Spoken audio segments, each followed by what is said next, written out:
In today's video, we're going to learn how to correct some of the most common malfunctions that occur with an AR-15 rifle. And to do that, I've invited my friend Patrick from Prepared Patriot NC to give us a little lesson. Prepared Patriot NC is a firearms training company in North Carolina where they teach both new shooters and experienced shooters how to improve their skills. One of those skills is how to correct malfunctions and keep your gun running in a fight. That's what's coming up next here on Survival on Purpose.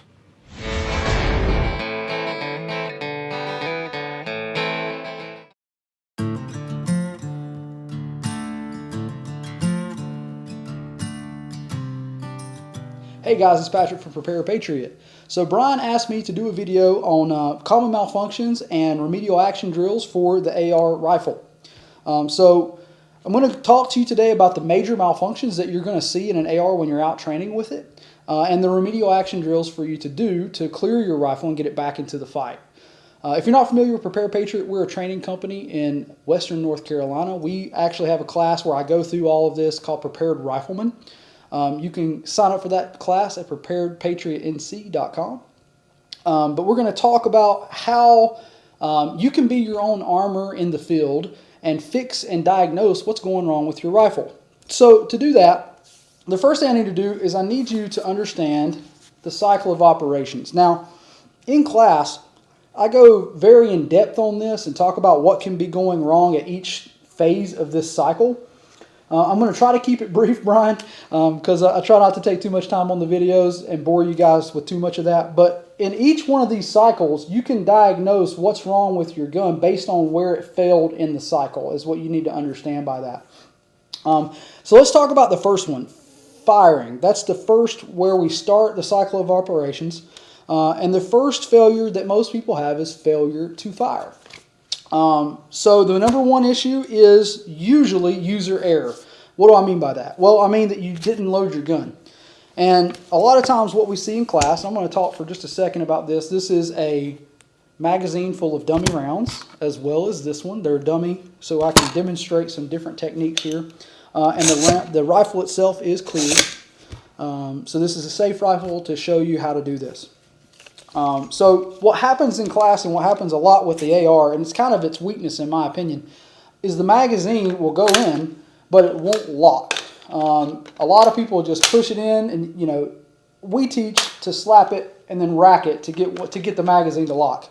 You can also do the push-pull technique where you push it in and then try to pull it out. And as long as it doesn't come out, you know it's in there. That's the most common failure, is you didn't load the gun or you didn't rack it into the chamber.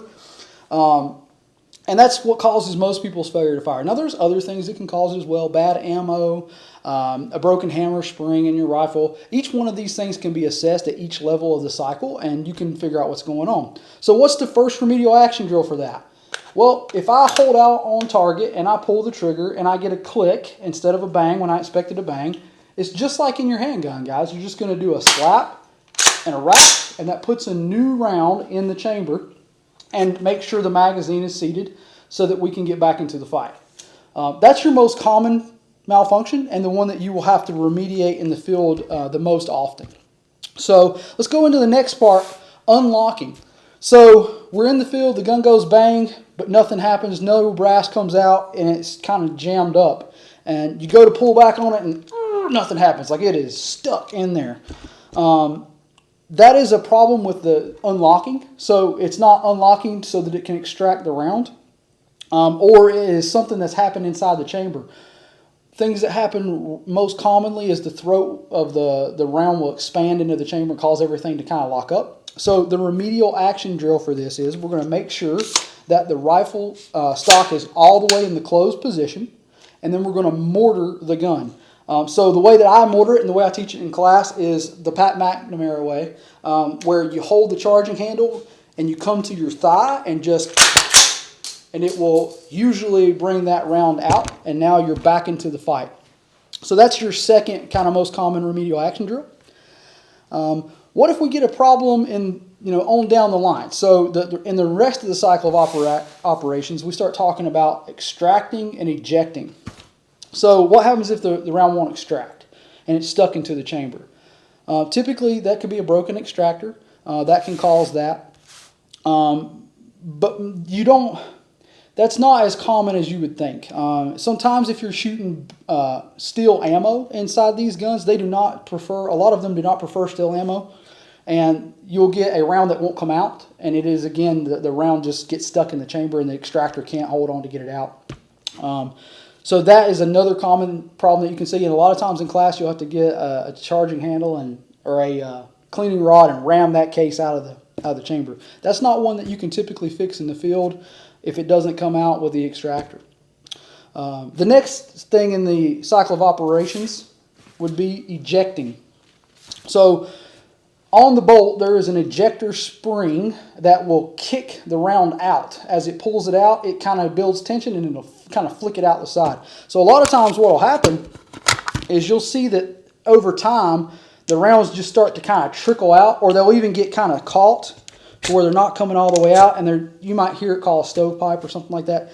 And it's usually not like this on an AR. It really, what you see more often than that is it just kind of starts to trickle out, and they're not really being kicked out like they should be. What that can cause, though, is it slows everything down, and it causes another malfunction, which is in the next part would be cocking. So if the bolt is not extracting and we get this caught here, let's talk about that for just a second. Say it did get caught right here and we needed to remedial action that. And we did get a stovepipe. Sorry about that. Let me get this in here. So the remedial action for that is, again, you're just going to tap it and rack it first. And that usually clears the round that was in as well as the round that was stovepiped. So going on to if it didn't cock. So what causes it not to come back far enough to not cock the gun?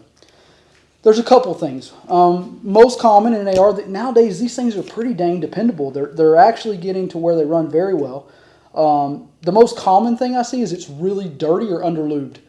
So what that does, again, it slows down the bolt. So as it's coming back, it starts to get to where it's much heavier feeling and you just can't get back far enough to cock the gun. And a lot of times what you'll see then is it'll put a spent brass back into the chamber.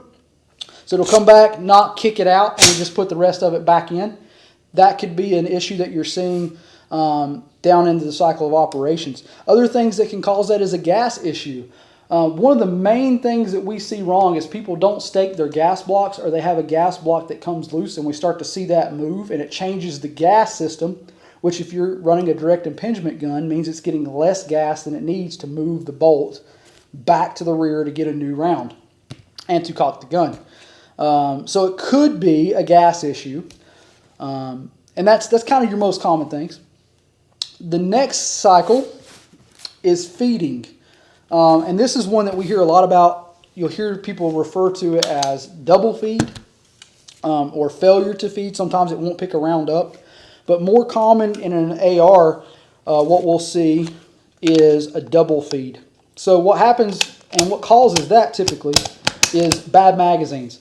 Especially the feed lips on magazines will start to get really wide, and they'll get to where they don't hold the rounds in. And what happens is during the cocking part of that, a round will end up sitting on top of the magazine like this. And I'm going to try to demonstrate this on camera to show you kind of what happens here.